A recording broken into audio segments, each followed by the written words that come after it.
मेरे गुरु महेश्वर शिव को मेरा प्रणाम है। इस कालखंड के प्रथम शिव के शिष्य और हम सबों के परम आदरणीय साहब श्री हरिंदरानंद जी के चरणों में मेरा प्रणाम है। हम सबकी शक्ति स्वरूपा माँ दीदी नीलमानंद जी के चरणों में मेरा प्रणाम है और बेलूर के इस मैदान में उपस्थित आप सभी गुरु भाई गुरु बहन के चरणों में मेरा प्रणाम है।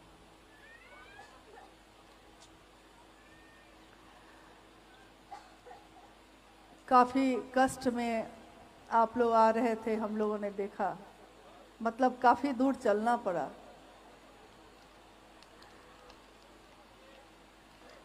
लेकिन अपने गुरु शिव के लिए कुछ कष्ट तो उठाना ही पड़ता है।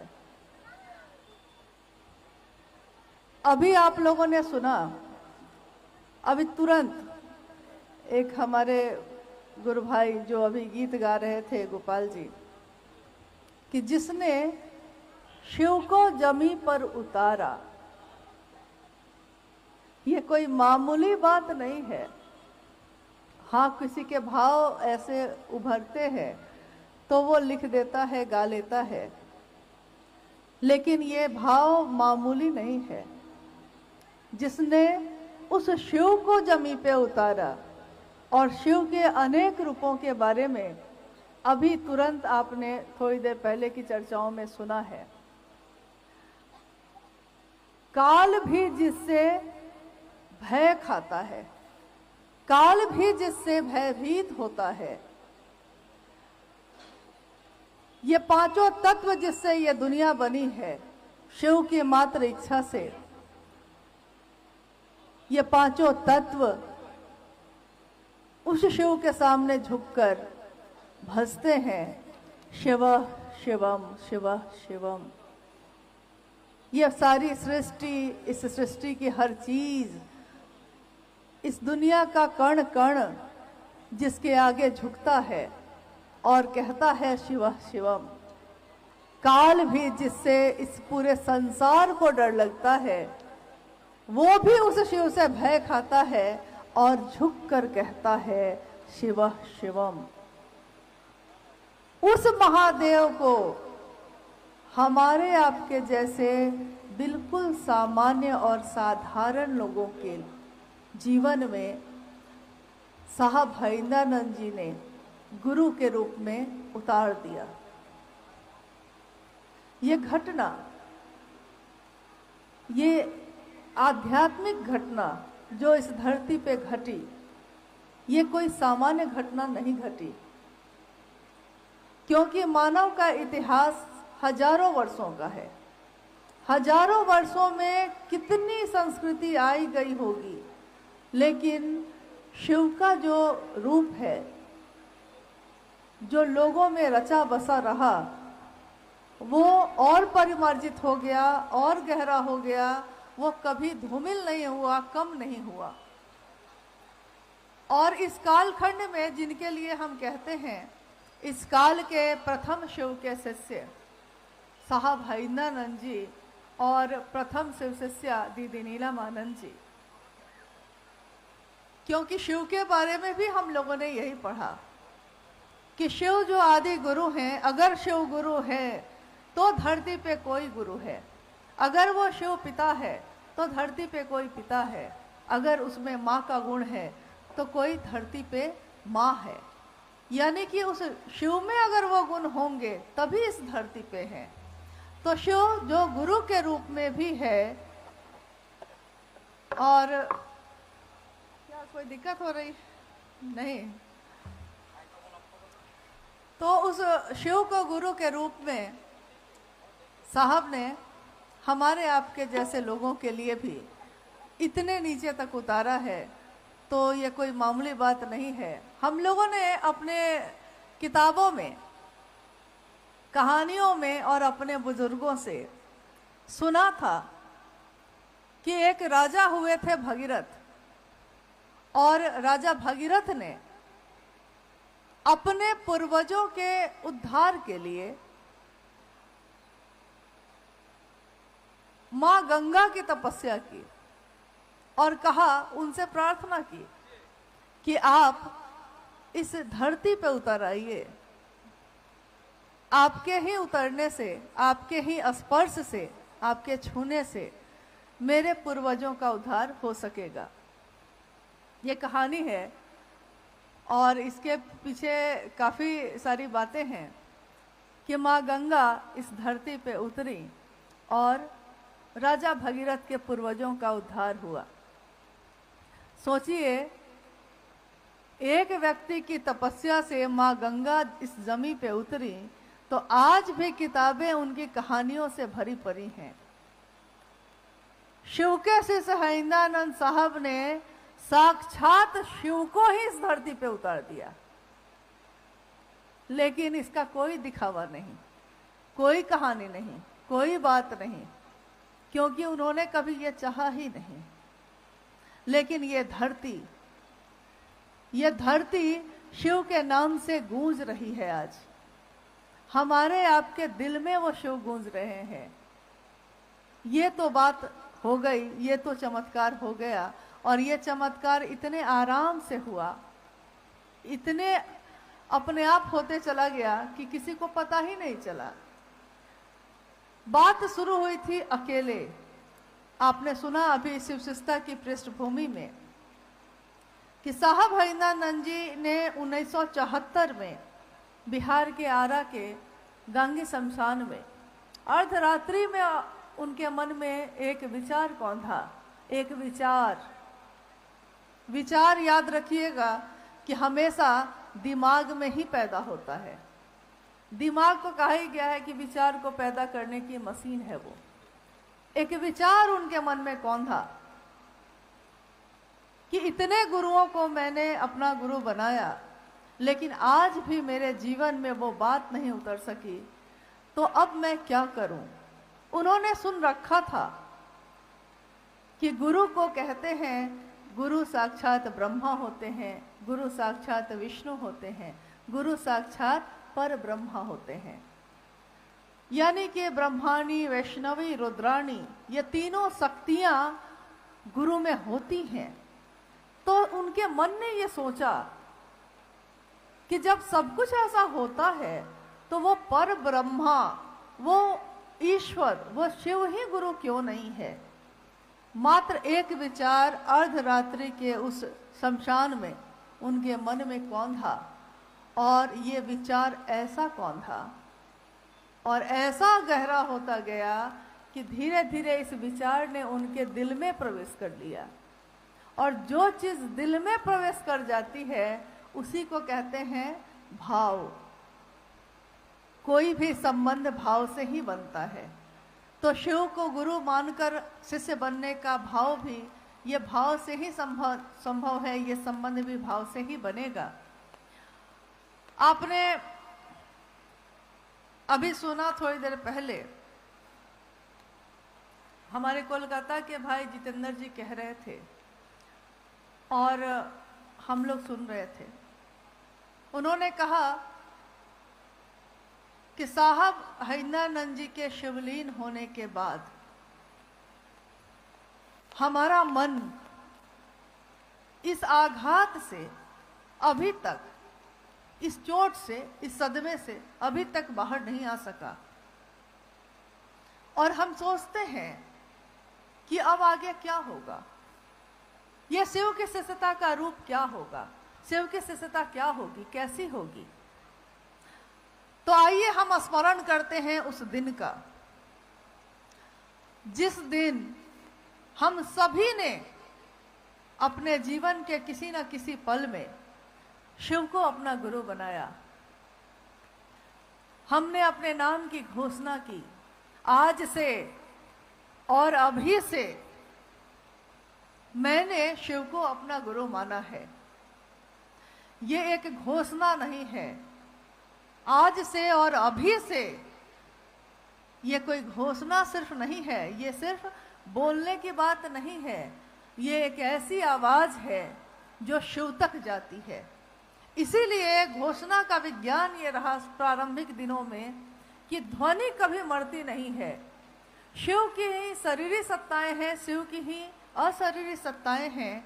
तो घोषणा किया जाता था इसलिए कि सारी सत्ताओं को ये पता हो कि आज से और अभी से मैंने अगर विचारों में भी माना है शिव को अपना गुरु, तो विचारों में ही सही, बोली में माना है तो बोली में ही सही, और दिल से माना है तो दिल में ही सही।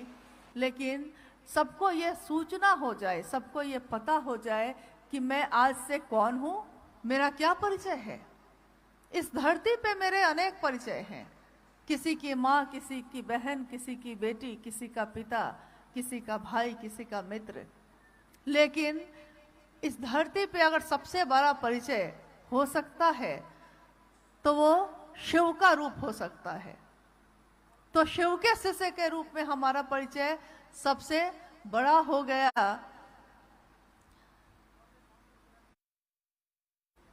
चूंकि आप बांग्ला भी बोलते हैं, हिंदी भी बोलते हैं, लेकिन मैंने अपने बचपन में ही एक फिल्म का गाना सुना था और पहली बार बांग्ला में अगर कुछ एक पंक्ति सीखी थी, पहली बार।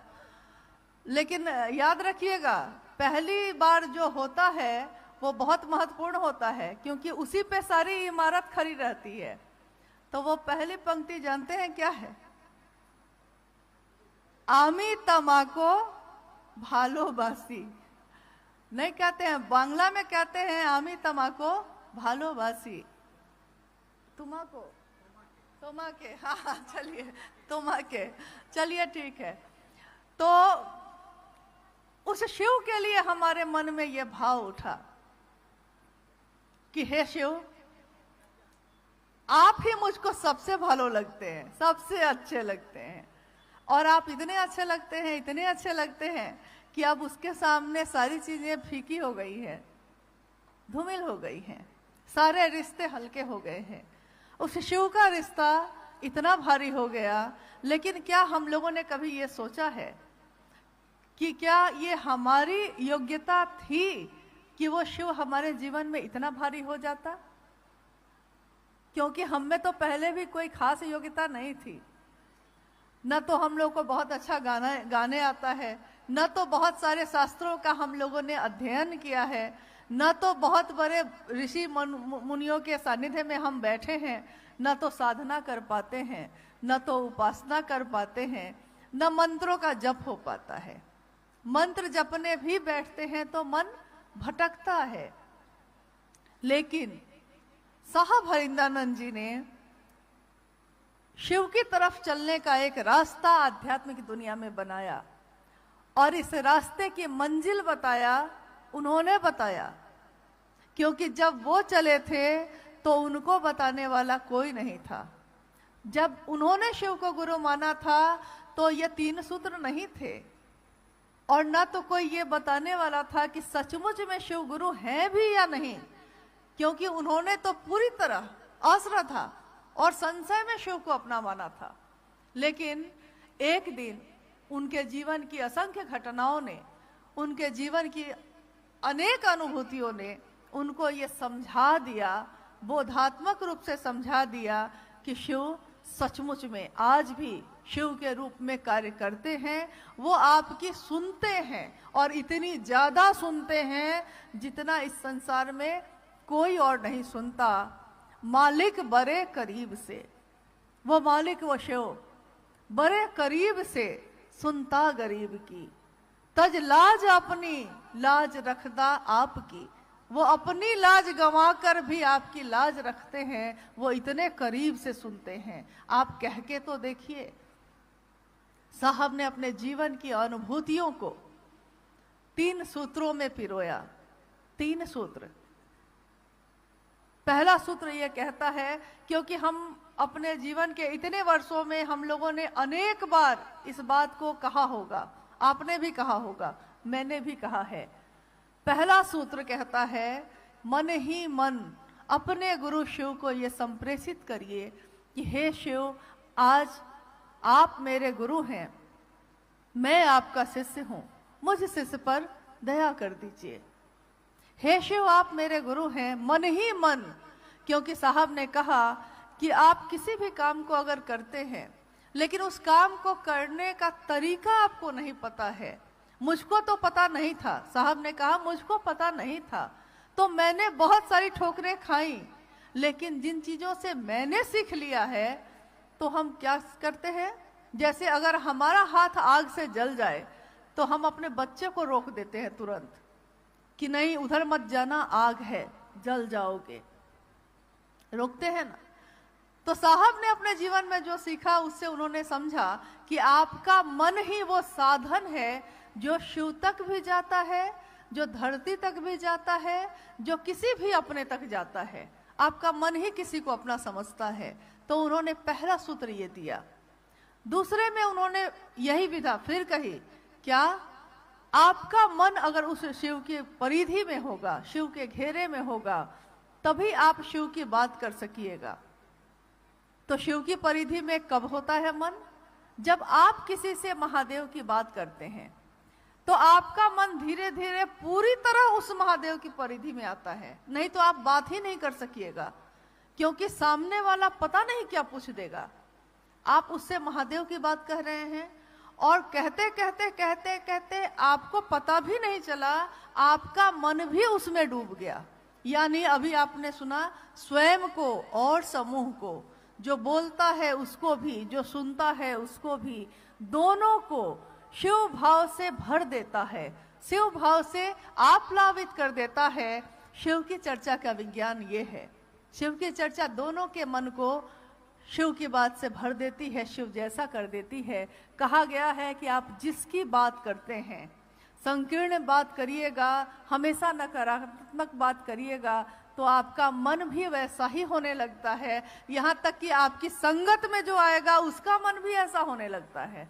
और विराटता की बात करने वाला, बड़े दिल वाले की बात करने वाला, समाज और देश की बात करने वाले का मन हो तो आपका मन उसकी तरह होने लगता है।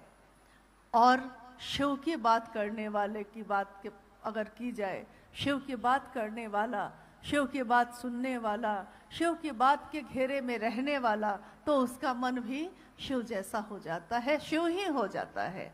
तो दूसरा सूत्र बहुत महत्वपूर्ण है, क्योंकि इसी पर निर्भर करता है कि हम अपने मन को कैसा बनाना चाहते हैं। तीसरा, यानी इसमें भी मन को ही महत्वपूर्ण बताया उन्होंने। आपका मन ही किसी को भी प्रणाम करने की स्थिति में होता है। आपका हाथ जोड़ना प्रणाम नहीं होता जब तक आपके मन में प्रणाम का भाव नहीं हो। तो तीसरा सूत्र, अब आपने गौर किया है कि ये तीनों सूत्र में एक ही साधन का प्रयोग हुआ है, मन, मात्र मन। शिव मेरे गुरु हैं और ये शिव शिष्यता का रास्ता है, ये राजमार्ग है जिस पे हम सबको चलना है। साहब हरिंद्रानंद जी और दीदी नीलम आनंद जी ने शिव की शिष्यता के इस धारा में एक ऐसी सड़क, एक ऐसा रास्ता बनाया, एक ऐसा मार्ग, राजमार्ग बनाया जो सीधे शिव तक जाता है। वो बीच का जो है होता है ना, इधर उधर उधर उधर, वो कुछ नहीं जानता। उसकी मंजिल शिव है और ये रास्ता सीधे शिव तक जाता है। आप सोचिए, अगर जो रास्ता सीधे शिव तक जाता है और उस पे अगर आप चलते हैं तो क्या होता है। अपने बचपन में 2-3 बार मैं अपने माता पिता के साथ सावन के महीने में लोग जल लेकर मंदिरों में जाते हैं शिव पे चढ़ाने। उस समय मैं भी गई थी और बड़े उत्साह से, बड़े भाव से। रास्ते भर जो मैंने देखा उसको आज भी अपने जीवन में भूल नहीं सकी। वो क्या था? वो पूरी यात्रा जो शिव के नाम पे जो हाथों में जल था हम लोग के, तो हम लोग पूरे रास्ते सैकड़ों लोगों से मिले और अलग अलग लोगों से मिले। कोई कहीं का था, कोई आंध्र प्रदेश का, कोई राजस्थान का, कोई महाराष्ट्र का, यानी कि अलग अलग राज्यों का, अलग अलग शहर का, अलग अलग वेशभूषा का, अलग अलग सोच का, अलग अलग मानसिक स्तर जिसका अलग हो, अलग उसका क्या कहते हैं उसको, पसंद नापसंद सबकी अलग अलग, लेकिन कोई किसी की तरफ नहीं देख रहा है, कोई किसी की समीक्षा नहीं कर रहा है बैठ के कि दूसरा ऐसा है, दूसरा ऐसा है, दूसरा ऐसा है, कोई नहीं कह रहा है। सब क्या कह रहे हैं, चल रहे हैं सबके साथ, चल रहे हैं सबके साथ, लेकिन मन का उसका तार जो है वो वहां टिका है जहां उसको अपने हाथों के जल को लेकर जाना है। सबके साथ चलते हुए भीड़ में भी हर व्यक्ति की अपनी अलग अकेली यात्रा है ये। और ये तो सिर्फ 4-5 दिन और 6-7 दिनों का मामला है, लेकिन साहब ने किया ये कि उन्होंने इस पूरे जीवन को ही एक यात्रा बना दिया। ये पूरा जीवन ही शिव की यात्रा में बिता दीजिए, और मंजिल है भगवान शिव स्वयं, यानी वो शिव स्वयं मंजिल है। अब हम लोगों को बस इतना उत्तर दीजिएगा कि क्या साहब से आपका मिलन सिर्फ शरीर का था? अगर शरीर का सिर्फ रहा होगा तो वो टूटेगा, लेकिन अगर मन का होगा तो वो कभी नहीं टूटता। प्रेम ऐसी चीज है जो चाहे उसको देखिए या नहीं देखिए, लेकिन वो आपके मन में रहता है। कल वहां लोग गा रहे थे, साहब दीदी बैठे हैं मेरे सीने में, मेरे दिल में। अगर उस साहब का आपने कभी भी उनके विचारों का भी दर्शन किया होगा तो साहब हरिंद्रानंद जी हमेशा इस धरती पे जीवित हैं और रहेंगे, क्योंकि वो अपने विचारों में जीवित हैं। वो उनका यही दर्शन है, शिव की शिष्यता। और जो इसका दर्शन कर चुका है उसको अब किसी का दर्शन करने की जरूरत नहीं है।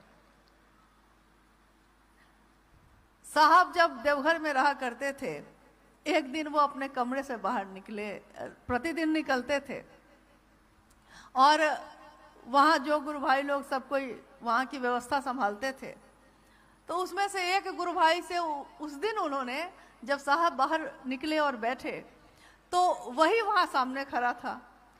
संजोग ऐसा हुआ कि साहब लगातार उससे बात करने लगे।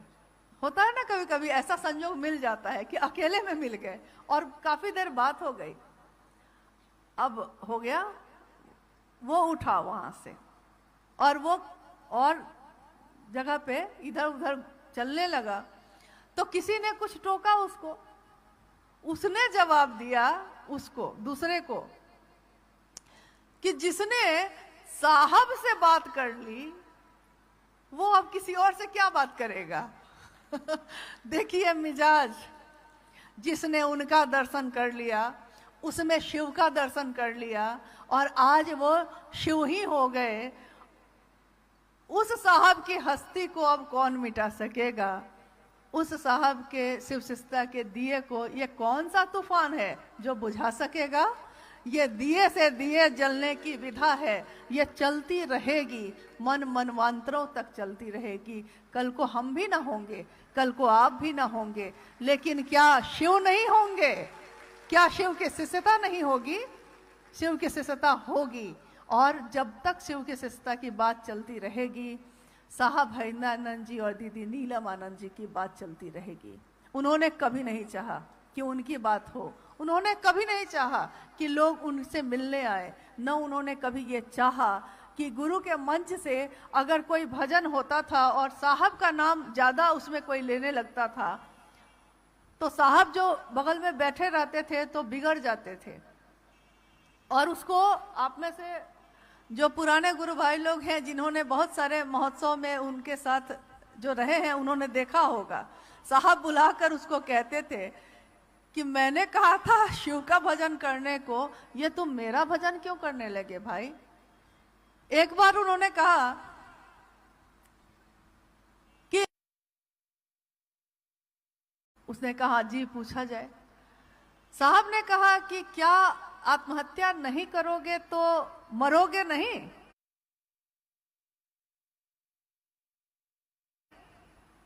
तो उसने कहा कि मरना तो है ही। तो साहब ने कहा कि अलग से ये प्रयास क्यों कर रहे हो, मरना तो है ही। तो अलग से क्यों प्रयास कर रहे हो भाई, जीने की कोशिश करो। इसी पे उन्होंने कहा था कि जो इस धरा पे शिव की बात करता है, शिव का भाव दूसरों में भरता है, खुद में भरता है और दूसरों में भी भरता है, उसको अलग से प्रयास करने की कोई जरूरत नहीं है। लोग तो ऐसे ही उसको चाहते हैं। अलग से कौन सा सम्मान, अलग से कौन सा प्यार, ये तो अपने आप ही हो जाता है। लोग खुद ही प्यार करते हैं, तो आप अलग से एक प्रयास क्यों करते हैं कि लोग मुझको जाने, लोग मुझे मेरा सम्मान करें। वो तो खुद ही करेंगे। जो शिव की बात करता है उसको कौन नहीं अपने सम्मान में रखता है, कौन नहीं देता है उसको सम्मान, सब देते हैं। अब उन्होंने हमारे जीवन को जो बदला है, कहते हैं हमारे गुरु शिव सिर्फ भाव ग्रहण करते हैं, हृदय का भाव ग्रहण करते हैं। उनको आपके सामान की या इस धरती के भौतिक चीजों की कोई जरूरत नहीं है, क्योंकि उनके बारे में कहा गया है कि जो त्रैलोक के पति हैं, जो तीनों लोकों की संपत्ति का दान देने वाले हैं, वो शिव खुद निहंगी हैं, खुद अव्यवस्था में हैं, खुद चट्टानों पे बैठे नजर आते हैं, खुद दिगंबर हैं, चिता का भस्म लपेटे आनंद मूर्ति है, विश्व मूर्ति है, अघोर है। सोचिए, वो शिव इस धरती को क्या संदेश देते हैं, क्योंकि ये धरती पे आना और जाना भी तो एक यात्रा है। इस यात्रा में हम और आप आए हैं, एक दिन फिर लौट जाएंगे, चले जाएंगे, तब क्या होगा।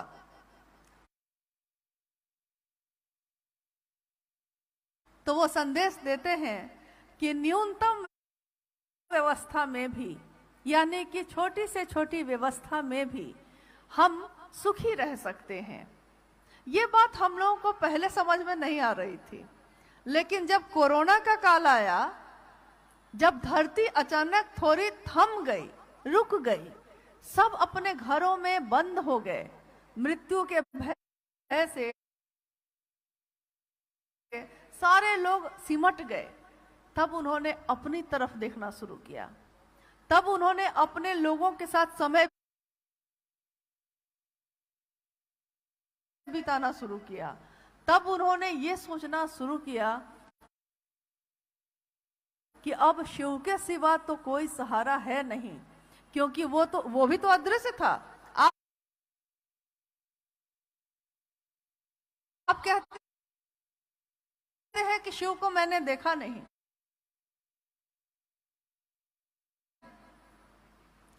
लोग कहते हैं ना कोई कोई कि मैंने तो शिव को देखा नहीं है, तो गुरु कैसे मानूं भाई। आपने कोरोना को भी तो नहीं देखा, लेकिन कितना घातक है सोच लीजिए।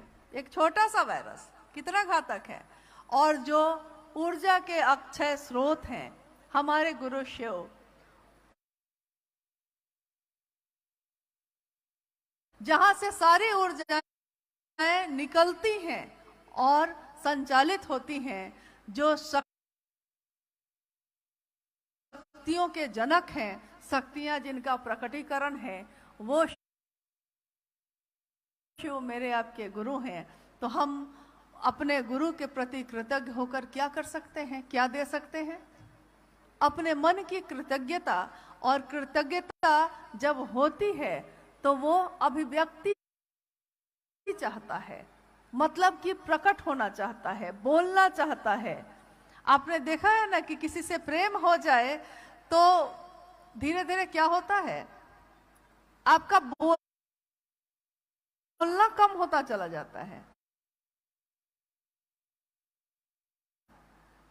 आप मौन भी हैं, अगर आप आंखों से देख के समझ जाते हैं कि वो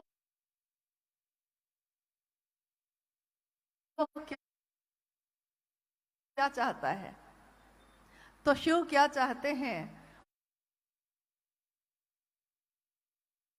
वो साहब दीदी क्या चाहते हैं, जैसे जैसे आपका मन उनके निकट होगा आप खुद ही समझ जाएंगे और आपका मन ही रास्ता दिखाएगा। बहुत पहले होली के अवसर पे देवघर में हम लोग साहब के पास बैठे थे और अनु भैया ने, अर्चित आनंद जी ने, जो साहब के बड़े पुत्र हैं, उन्होंने कहा, अमूमन वो ये सब कहते नहीं थे, अचानक उस दिन उन्होंने कहा कि मैं साहब के लिए कुछ कहना चाहता हूं। होली का अवसर था, सबको ही हम लोग कुछ ना कुछ कह रहे थे, बोल रहे थे। उन्होंने कहा कि मैं साहब के लिए, अपने पिता के लिए नहीं, साहब हरिंदरानंद जी के उस रूप के लिए कहना चाहता हूं जो शिव के शिष्य हैं और जिन्होंने इस धरती को क्या दिया है। तो उन्होंने खड़े होकर सबके बीच 4 पंक्ति कही थी कि साहब हरिंदरानंद जी जो इस धरती पे आए हैं वो क्या देने आए हैं लोगों को, वो ये देने आए हैं कि अच्छे बुरे की समझ देकर जाऊंगा। आपने सुना भी होगा, हो सकता है कुछ लोगों ने, अच्छे बुरे की समझ देकर जाऊंगा, दूसरों को परखने की नजर देके जाऊंगा। आज आपको कौन भ्रमित कर सकता है, बताइए। दूसरों को परखने की कौन शिव की बात सिर्फ करता है और कौन मन से शिव की तरफ चलता है, ये तो आप खुद परख सकते हैं। दूसरों को परखने की नजर देके जाऊंगा। यारों, मैं इस जमाने का संग तराश हूं। संग तराश कहते हैं उसको जो बेकार पड़े पत्थर को भी तराश कर, छेनी और हथौड़ी से तराश कर एक सुंदर मूर्ति बनाता है, और जब मूर्ति बन जाती है तो उस मूर्ति की पूजा होती है। साहब के लिए उन्होंने ये नहीं कहा कि उन्होंने एक पत्थर के टुकड़े को बनाया है, उन्होंने कहा कि साहब ने कौन है, तो वो इस जमाने के, यानी पूरी दुनिया को तराश कर जो एक सुंदर रूप वो देने वाले हैं, दे रहे हैं। जमाने का संग तराश हूं, यानी इस पूरी दुनिया को ही शिव बनाने के लिए आए हैं। पत्थरों को भी बोलने का हुनर देकर जाऊंगा। पत्थर जैसा जीवन हमारा, पत्थर के जैसा ही तो जीवन था ये, जिसमें होने को तो धरती में सारा कुछ था, परिवार था, पति, बच्चे, लोग, संबंधी, लेकिन भीड़ में रह के भी ये मन अकेला था और इस अकेलेपन को उन्होंने भर दिया। तो जो उन्होंने दिया है, हम अपने साहब को, हम अपने दीदी को क्या दे सकेंगे। लेकिन एक छोटी सी घटना साहब ने कही थी एक बार कि आपका बच्चा अगर दिल्ली में पढ़ने जाता है, मान लीजिए कलकत्ता में आता है पढ़ने, और आप ही उसको पैसा देकर भेजते हैं, आपका दिया हुआ पैसा ही वो लेकर आता है पढ़ने के लिए। घर में अगर छुट्टी में वो लौटता है तो आपने जो पैसा दिया है उसी में से थोड़ा सा बचाकर अपनी माँ के लिए एक साड़ी, अपने पिता के लिए एक शॉल लेकर जाता है। पिता को मालूम है, माँ को मालूम है कि मेरे ही दिए हुए पैसे से लाया है, लेकिन ये सोचकर कि वहां भी रह के ये मुझको याद करता रहा, ये सोचकर कि उसने अपने खर्च के पैसे से बचाकर मेरे लिए ये लाया है, वो सॉल और वो सारी जरूरी नहीं था, लेकिन ये भाव कि उसने मुझको भुलाया नहीं, याद रखा, इसी से माँ बाप खुश हो जाते हैं। जितने लोग आते हैं सबको दिखाते हैं, देखो मेरा बेटा क्या लाया, देखो मेरा बेटा क्या लाया। सबको मालूम है कि बेटा उसी पैसे से लाया है। इस धरती पे भी हम लोगों ने जन्म लिया, सांसें शिव ने दी हैं, जीवन शिव ने दिया है, ये खून बहता है रगों में ये शिव ने दिया है, ये दिल धड़कता है वो शिव की दया से धड़कता है, ये दिमाग अगले पल क्या सोचेगा हम नहीं जानते, ये भी शिव की दया पे ही निर्भर है। लेकिन क्या उसी शिव के दिए हुए सभी चीजों में से थोड़ा भाव अपने शिव के लिए हम अर्पित नहीं कर सकते?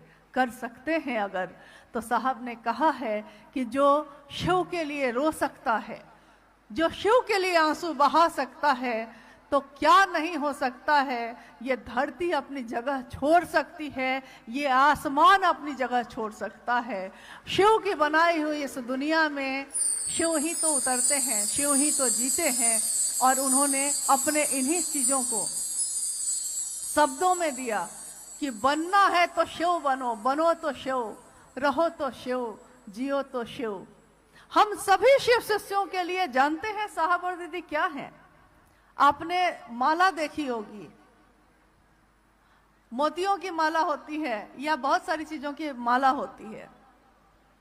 उस माला में बहुत सारे फूल होते हैं, बहुत सारे मोती होते हैं, बहुत सारी चीजें होती हैं, सब अलग अलग तरह के होते हैं या एक जैसे भी होते हैं, लेकिन उन सारी चीजों को जोड़ता कौन है? सबको एक में पिरो के रखता कौन है? उसके अंदर का वो धागा, उस धागे में सारे लोग, हम लोग अलग अलग लोग, अलग अलग मानसिकता के लोग, लेकिन हम लोगों का धागा एक है। साहब हरिंद्रानंद जी, दीदी नीलम आनंद जी और हमारे गुरु शिव, उस धागे में पिरोए हुए हम अलग अलग मोती अपने शिव को पुकारते हैं। छिपे कहाँ महेश हो, एक झलक दिखाइए, एक तो झलक दिखाइए हे महेश, जो आप छिपे क्यों हैं? ये दिल महसूस करना चाहता है, ये रूह महसूस करना चाहती है, और महसूस रूह करती है।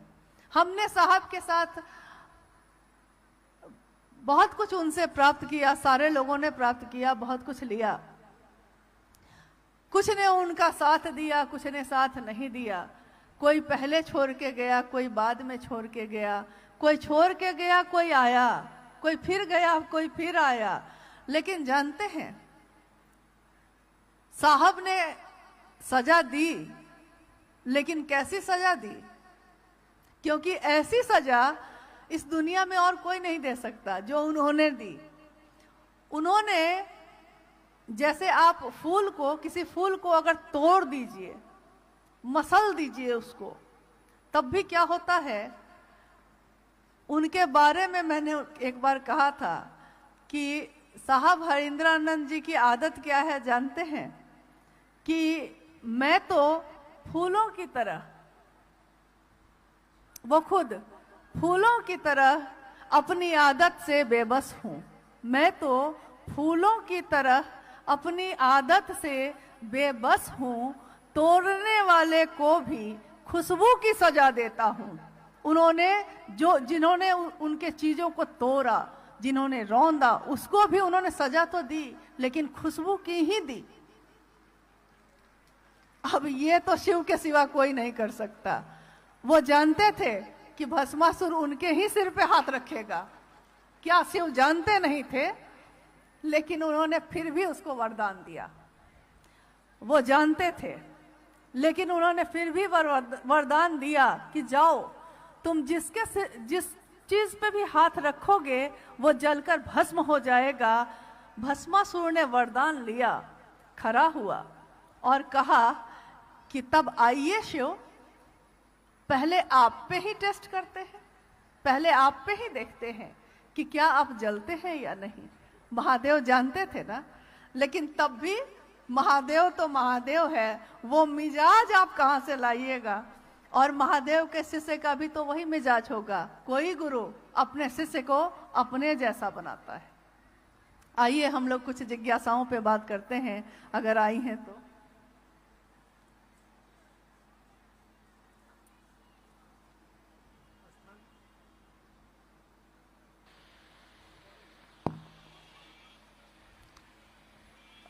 स्थानीय गुरु भाई बहनों ने जानना चाहा है कि साहब श्री ने शिष्यानुभूति में लिखा है कि शिव गुरु से आया ज्ञान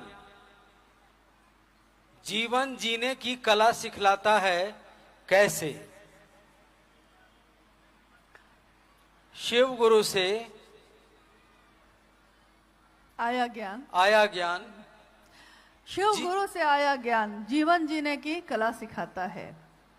और अभी हम लोग उसी पे बात कर रहे थे।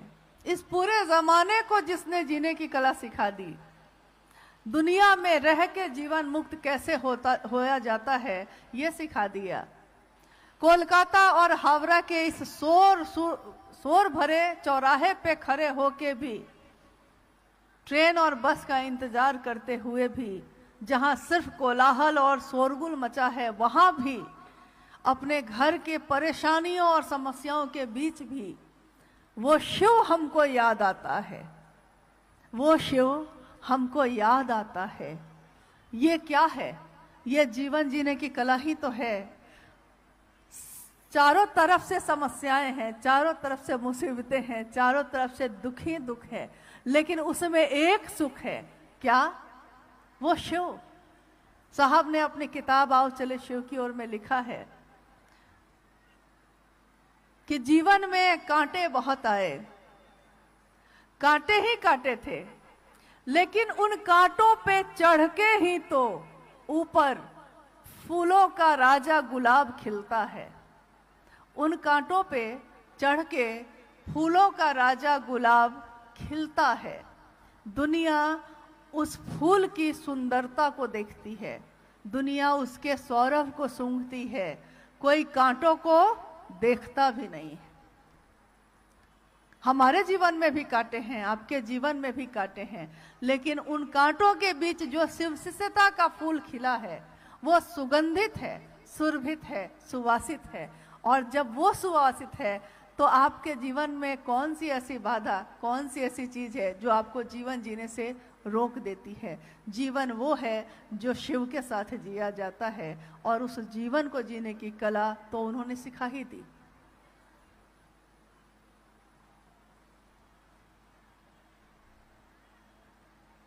भाई ने जानना चाहा है कि शिव गुरु के प्रति साहब कहते हैं कि शिष्य भाव प्रगाढ़ होकर व्यक्ति का स्वभाव हो जाए, ऐसी स्थिति सामान्य नहीं है। आखिर ये स्वभाव हो जाए, साहब क्या कहना चाहते हैं? व्यक्ति का स्वभाव हो जाए। पहली लाइन क्या है? शिव गुरु के प्रति शिष्य भाव प्रगाढ़ होकर हाँ हाँ, शिव गुरु के प्रति, शिव गुरु के प्रति यानी शिव के लिए व्यक्ति का जो भाव है वो प्रगाढ़ होकर व्यक्ति का स्वभाव बन जाए, यानी कि उसका अपना स्वभाव बन जाए, अपना भाव बन जाए। ये कैसे होगा? ये कोई सामान्य बात तो नहीं है। तो शिव गुरु के प्रति भाव जब घनीभूत होते हैं, यानी गहरे होते चले जाते हैं, गहरे होते चले जाते हैं, तो एक दिन वो प्रेम बन जाता है। और कहा क्या जाता है, अनुभूति है हम लोगों की कि प्रेम कभी बदलता नहीं है। और जब प्रेम हो जाता है तो सब जगह तो वही दिखाई देता है। जैसे अगर किसी को प्रेम हो जाए तो उसको इस पेड़ के पत्ते में भी अपना प्रेमी ही नजर आता है। बैठा होता है किसी समूह के साथ, लेकिन उसके मन में वो प्रेमी ही चलता रहता है। तो जब शिव की बात हम करना शुरू करते हैं और लगातार इस काम को करते रहते हैं, तीनों सूत्र करते रहते हैं, तो होता ये है कि धीरे धीरे ये घनीभूत होता चला जाता है, ये भाव गहरा होता चला जाता है और एक दिन ये हमारा स्वभाव यानी सहज तौर पे हमको हमेशा शिव याद ही रहते हैं, अलग से याद करने की, अलग से प्रणाम करने की जरूरत ही नहीं पड़ती। अच्छा चलिए हम लोग आप लोग से एक बात पूछते हैं। तुरंत आप लोग हलचल में आ गए कि पहले कौन निकलेगा, नहीं तो भीड़ में फंस जाएंगे, पहुंच ही जाएंगे आप। शिव जगत के गुरु तो शास्त्रों में भी थे, शिव विश्व गुरु तो आज से हजारों वर्षों से है, लेकिन इस काल खंड में हमारे जीवन में शिव मेरे गुरु हो सकते हैं, ये आपसे और हमसे किसने कहा? कोई बोल नहीं रहा है। हाँ, मतलब हम लोग को होता नहीं है, हम लोग को याद करना पड़ता है कुछ चीजों को। बच्चा जब पहला क्लास का पढ़ाई भूल जाता है तो उसको कहा जाता है कि अपना बेस, अपना जो आधार है उसको थोड़ा मजबूत करो, फिर से पढ़ो। तो उन्होंने कहा, साहब हरिंद्रानंद जी ने 3 सूत्र हमारे जीवन में किसने दिए? साहब हरिंद्रानंद जी ने। शिव की शिष्यता एक राजमार्ग है और मंजिल है भगवान शिव, ये रास्ता किसने बनाया? साहब हरिंद्रानंद जी ने। और क्या इस रास्ते को बनाने में उनके मन प्राण लहूलुहान नहीं हुए होंगे, धूल धूसरित नहीं हुए होंगे? हुए होंगे। लेकिन सोचिए उनका भाव क्या है। वो कहते हैं, मैं शिव का शिष्य हरिंद्रानंद। और जब वो ये कहते हैं, वो बोलते हैं कि जब भी मैं ये कहता हूं या जब भी मैं ये लिखता हूं कि मैं शिव का शिष्य हरिंद्रानंद, तो आप सावधान होकर सुनिए, क्योंकि उस समय मैं अपने गुरु शिव के शिष्य के अलावा इस धरती पे किसी भी और रूप में नहीं हूं, मैं किसी का नहीं हूं उस समय। तो वो कहते हैं कि मैं शिव का शिष्य हरिंद्रानंद पद प्रक्षालन करूंगा, यानी पैर धोऊंगा उन सभी का जो इस रास्ते के पथिक हैं या जो होंगे, यानी इस रास्ते के यात्री जो हैं, शिव शिष्टता पे चलने वाले उनके भी, और जो होंगे ये कौन कहता है? अगर हम आपसे ये कहते हैं कि कल भी हम यहाँ मिलेंगे, तो ये तो हम तब कहेंगे ना जब हम यहाँ होंगे। तो वो कहते हैं कि मैं करूंगा, उस समय भी करूंगा, यानी वो हमेशा रहेंगे, कहीं गए नहीं है और न कहीं जाएंगे। इसलिए कोई इस भूल में नहीं रहे कि साहब के अलावा कोई और हम सबों को नियंत्रित कर सकता है। हमारे मन पे, हमारे दिल पे अगर कोई राज करता है तो वो एकमात्र वही है। और भले लोग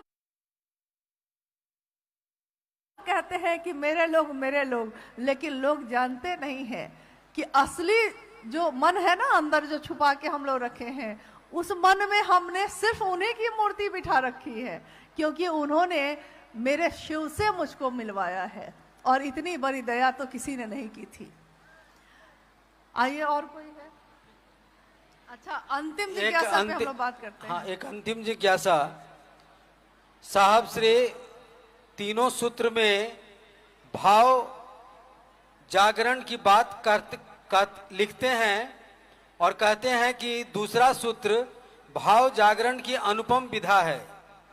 तीसरे सूत्र में भावांतरण की फिर बात करते हैं। क्या ये तीनों सूत्र में भाव की स्थिति अलग अलग है क्या? शिष्य भाव तो एक ही है। शिष्य भाव तो एक ही है, लेकिन पहला सूत्र यानी कि अगर शुरुआत ही हमने मजबूती से नहीं की तो बाद के सारी चीजें भी हल्की होती चली जाती हैं। अगर कोई रिश्ता बना है और वहीं पे शुरू में ही मजबूत नहीं हुआ, तो फिर आप उसी मजबूती से उसकी परवाह भी नहीं करते हैं।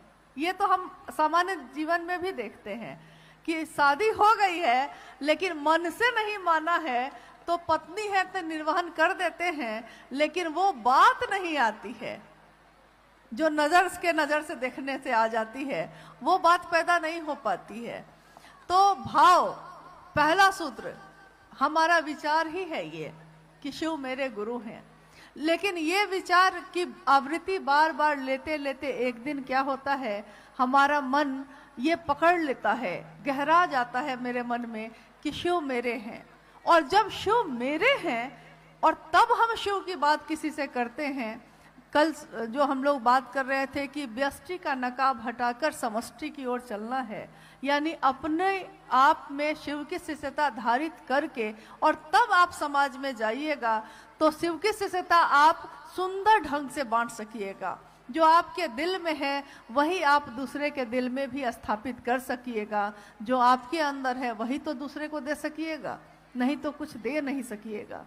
तो दूसरा सूत्र जो है भाव पैदा करने की सबसे सुंदर अनुपम विधा है, यानी कि वो बात जिसको हम बार बार दोहराते हैं, इतनी बार दोहराते हैं, इतनी बार दोहराते हैं कि हमारे मन में उसका ऐसा निशान पड़ता है कि वो निशान फिर मिटता नहीं है, वो हमेशा के लिए हो जाता है। और भावांतर्गत यानी भावांतरण, यानी इस भाव का शिव के भाव में जाना, ये तीसरे सूत्र में हम उस भाव में चले जाते हैं जब हमारा मन सदैव शिव को प्रणाम करने की स्थिति में होता है।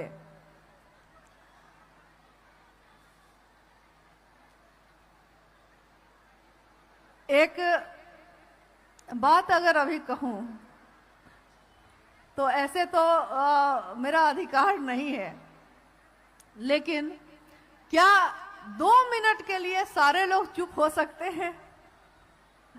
क्योंकि यहाँ पे सबसे दुर्लभ चीज है मौन होना। कोई मौन नहीं होना चाहता, सब हलचल में है। लेकिन अभी तुरंत हम लोगों ने बात की कि इस हलचल में भी शिव है, इस तरंग में भी शिव है और हर चीज में शिव है। तो आज का ये महोत्सव जो यहाँ आयोजित किया गया हमारे गुरु भाई गुरु बहनों के अथक परिश्रम और सहयोग से, हम सभी उनके लिए ये कहते हैं